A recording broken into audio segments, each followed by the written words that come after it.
Bumagsak ang rating ni Pangulong Bongbong Marcos sa bahagi ng Mindanao.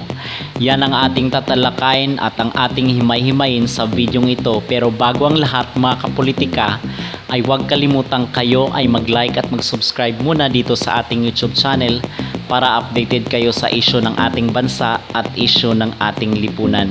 So balik politika lang ating pag-uusapan sa ngayon kasi nitong mga nakarang araw is meron tayong mga pinag-uusapan na bahagi rin ng ating lipunan. Pero mas importante itong ating pag-uusapan sa ngayon, itong pangmumudmud ng ayuda ng ating gobyerno dito sa Mindanao kasama itong si Romualdez. Ating pag-uusapan ng isyong ito kasi may purpose po yan. Kung ikaw ay taga Mindanao ay inaanyayahan ko kayong manood sa videong ito at i-share naman sa iba para sila ay ma-educate din kung bakit nililigawan at pinupuntahan kayo ng ating mahal na Pangulo at nagdadala ng billions na mga ayuda dyan sa Mindanao. So merong report itong Pulse Asia and actually na-report na nga rin ito doon sa India sa isang mainstream media sa India na kung saan bumulusok at lumagapak pababa ang approval ratings ni Pangulong Bongbong Marcos despite dito sa isinusulong nila na bagong Pilipinas na hindi naman maramdaman ng mga tao. So yung approval rating ni Pangulong Bongbong Marcos ay talagang yun ang nag-suffer.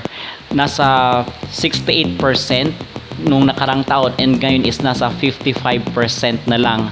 But majority nung kanyang pagbaba ng kanyang approval rating is dahil sa approval rating na ibinigay ng Mindanao.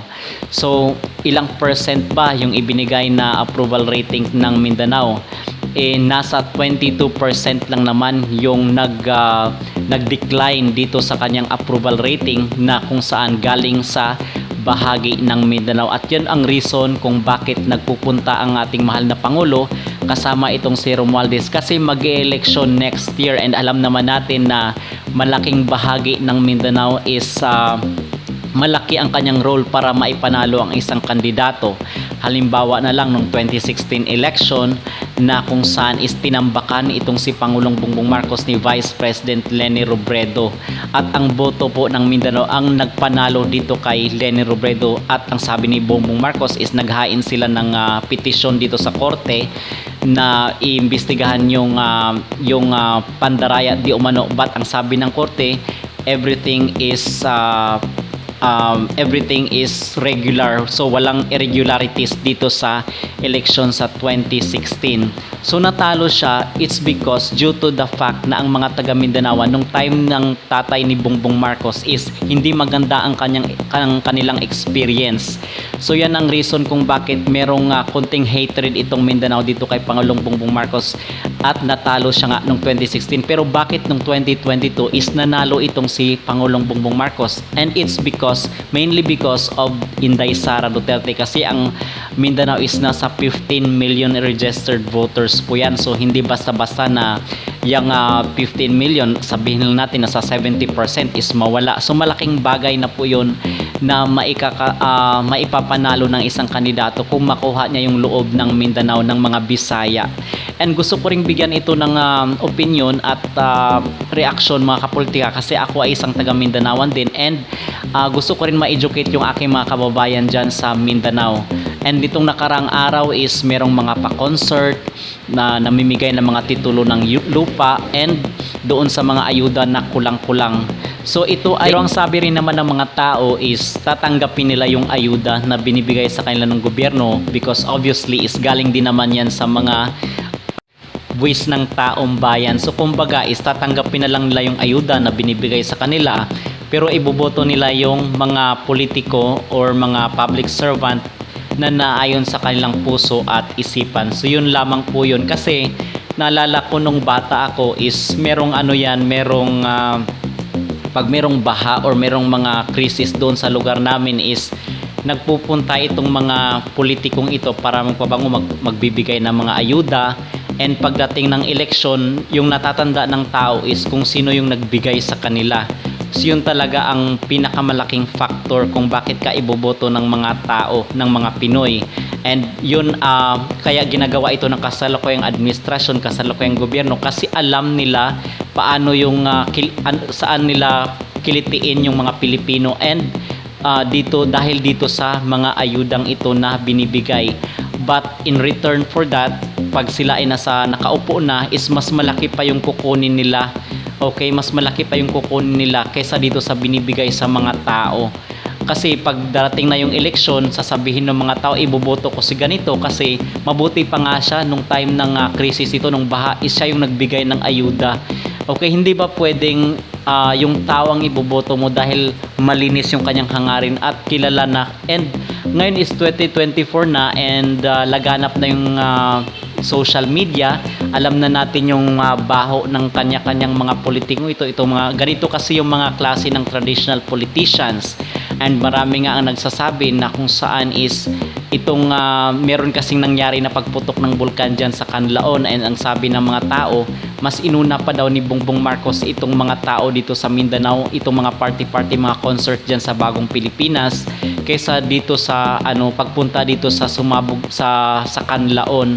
So marami dito natin makikita, mga kapolitika, na mas matimbang pa rin talaga yung popularity ng gobyernong ito kaysa doon sa mga sinalanta nung kasi pwede namang pumunta yung DSWD, pwede naman sabihin doon sa iyong cabinet member na puntahan mo yung isang lugar, especially doon sa Mindanao. Pero dito is talagang hand on hand itong si Pangulong Bongbong Marcos at itong si Romualdez, kasi po may purpose po yan, and it's mainly because of election, and gusto nilang makuha itong loob ng mga taga Mindanao. Pero according doon sa mga kakilala ko, is tinatanggap lang yung ayuda, pero iba yung iboboto nila. Kasi nakikita rin natin na pag-usapan natin doon sa ating previous video, ito yung ginawa ni Leni Robredo. Pumupunta siya sa isang lugar, and example na lang yung sa Cagayan, yung binaha sila doon, at ang sabi doon ng mga doon sa media is sobrang nasa hundreds of sacks yung binigay ni Leni Robredo, but nung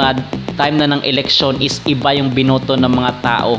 Okay, so hindi talaga guarantee, ang point dito is hindi talaga guarantee na pinaulanan mo ng ayuda, pinangmumuran mo ng ayuda itong mga taong ito is kayo na yung iboboto sa election. Hindi po ganun. Ang mga tao ngayon is wais na, and okay naman yun sa mga Pilipino na iboboto nila yung according sa kanilang konsensya at puso, hindi lang kung sino yung nagtulong sa kanila, kasi alam na ng mga Pilipino 2024 na, and marami na ang nakakapanood dito sa social media kung ano ba talagang mga klaseng politikong itong kanilang iboboto. And ginagawa ko po itong video ito para rin ma-educate itong mga taga Mindanaoan, kasi left behind na po ang Mindanao. Kasi nakikita ko nga when it comes sa mga projects nung hindi pa president itong si former President Duterte, is napag-iwanan talaga itong Mindanao. Mabuti na lang at naging presidente itong si former President Rodrigo Roa Duterte, na kung saan is sobrang infrastructure ang ibinuhos dyan sa Mindanao. And nung time ni Bongbong Marcos, merong mga naihinto na mga project dyan sa Mindanao, especially yung train na umatras na yung contractor kasi nagkaroon ng conflict. So ano po yun, dapat is na kung natuloy yun, is yun sana ang isa sa maging factor para umunlad itong Mindanao. So ang panawagan ko dito sa mga taga Mindanao, lalo sa mga Bisaya, is dapat tayo ay magkaisa na at suportahan yung representante nyo dyan na si VP Sara. Kasi kung siya ang maging presidente, sino ba naman ang tutulong sa inyo dyan kundi yung tao na galing mismo dyan sa lugar ninyo. And nung time ni former President Duterte, yun lang naman ang time kung bakit nagkaroon ng malaking project dyan. Nung time nga ni Pinoy, na itong si Pinoy is dikit sa mga Duterte, hindi masyadong marami yung mga project. Yung time lang talaga ni former President Duterte. And dapat talaga na maging wais na ang mga taga Mindanao na bumoto ng tamang politiko. Okay? So yun lamang mga kapolitika ang ating masasabi, ating opinion, ating reaction dito sa nangyaring pagbagsak ng rating ni Pangulong Bongbong Marcos, especially dito sa Mindanao. And dapat wag na nating ipagbili yung ating boto sa halagang 500 lang, kasi yung 500 is isang araw lang yun, or hindi pa nga umaabot ng isang araw yun, and yung politiko na iluluklok natin dyan minsan for a lifetime na. hanggang sa sila ay mag-retire na sa politika or aabot ng ilang taon yan, and yung boto mo pinagbili mo lang sa 500 na isang araw mo lang magagamit yun. So dapat maging wais at maging matalino na tayo sa pagboto ng mga klase ng politiko. So yun lamang mga kapolitika ang ating masasabi, ating opinion, ating reaksyon tungkol dito sa pagbisita ni Pangulong Bongbong Marcos sa Mindanao. Kayo, ano yung masasabi? Iboboto nyo pa rin ba ang ganitong klase ng mga politiko? Please comment down below at huwag kalimutang mag-like at mag-subscribe kayo para updated kayo sa issue ng bansa at issue ng ating lipunan.